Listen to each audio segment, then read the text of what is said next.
Bhagavad Gita, Chapter 9, the most confidential knowledge. Text 1.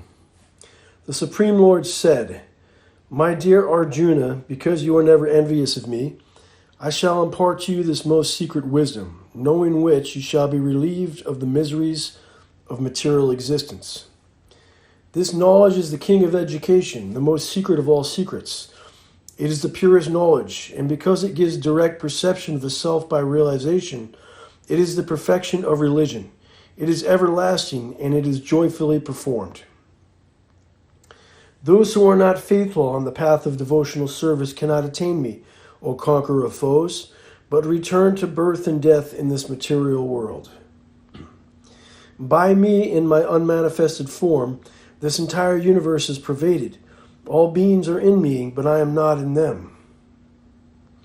And yet everything that is created does not rest in me. Behold my mystic opulence. Although I am the maintainer of all living entities, and although I am everywhere, still myself is the very source of creation. As the mighty wind blowing everywhere always rests in ethereal space, know that in the same manner all beings rest in me. O son of Kunti, at the end of the millennium, every material manifestation enters into my nature, and at the beginning of another millennium, by my potency I again create. The whole cosmic order is under me. By my will it is manifested again and again, and by my will it is annihilated at the end. O Dhananjaya, all this work cannot bind me. I am ever detached, seated as though neutral. This material nature is working under my direction, O son of Kunti, and it is producing all moving and unmoving beings.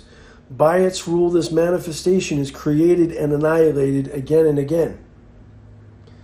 Fools deride me when I descend in the human form. They do not know my transcendental nature and my supreme dominion over all that be. Those who are thus bewildered are attracted by demonic and atheistic views. In that deluded condition, their hopes for liberation, their fruitive activities, and their culture of knowledge are all defeated. O son of Pritha, those who are not deluded, the great souls, are under the protection of the divine nature. They are fully engaged in devotional service because they know me as the Supreme Personality of Godhead, original and inexhaustible. Always chanting my glories, endeavoring with great determination, bowing down before me, these great souls perpetually worship me with devotion. Others who are engaged in the cultivation of knowledge worship the Supreme Lord as the one without a second, diverse in many, and in the universal form. But it is I who am the ritual, I the sacrifice, the offering to the ancestors, the healing herb, the transcendental chant. I am the butter and the fire and the offering. I am the father of this universe, the mother, the support, and the grandsire.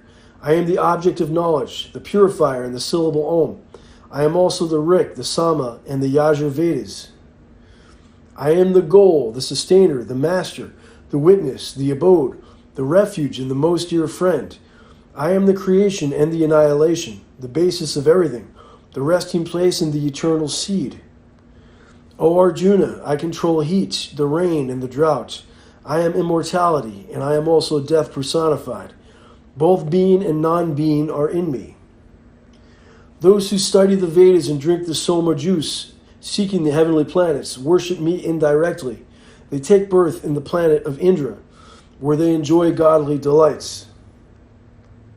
When they have thus enjoyed heavenly sense pleasure, they return to this mortal planet again. Thus, through the Vedic principles, they achieve only flickering happiness. But those who worship me with devotion, meditating on my transcendental form, to them I carry what they lack and preserve what they have.